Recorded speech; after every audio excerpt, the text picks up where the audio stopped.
the biggest misconception that people have about the literary life is the romance of it. That a writer has this large world available to him or her of people, of ideas, of experiences, of interchange of ideas, that they don't understand really not how isolated the life of that person is, because the life of that person is dependent on who they are, but the literary life of that person, how hard it is to get recognized, how hard it is to get people to read your books, how hard it is to get people to even to understand what they're reading when they're talking to you about their books. The idea is, and a lot of people who think about writers actually think about reading. They'll say, they'll think about the great novels. They say, oh, well, you must have read, Albert Camus and Virginia Woolf and Shakespeare, when really, the books that made you become a writer was Tom Swift and the Hardy Boys and Nancy Drew.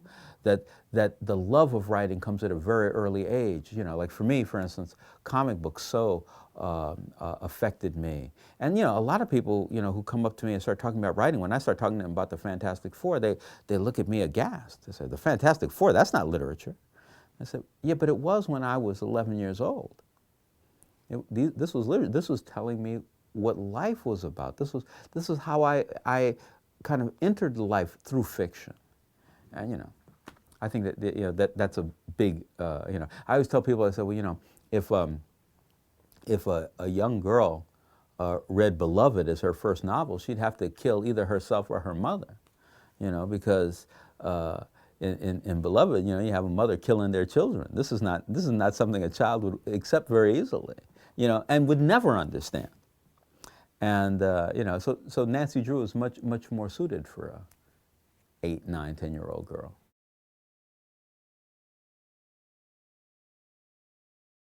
The interesting question about people going to the classics when they think about books is that because people don't understand what the classics are. Like, for instance, William Shakespeare was a popular writer. He was a writer who wrote for everybody, from the lowest drunk, down in the pit, to the king and the queen sitting up in the high seats. Mark Twain, Charles Dickens,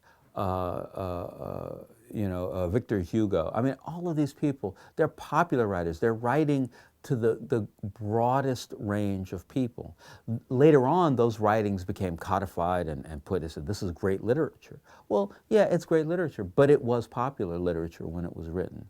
And that's almost all of the literature that survives, starting from Homer. It's the adventure, it's the story, it's the fight, it's people falling in love, it's people with deep personality disorders who succeed anyway, beyond themselves. That's what great literature is. And the problem is that once we've made it, we call it great literature, we look at it in a different way.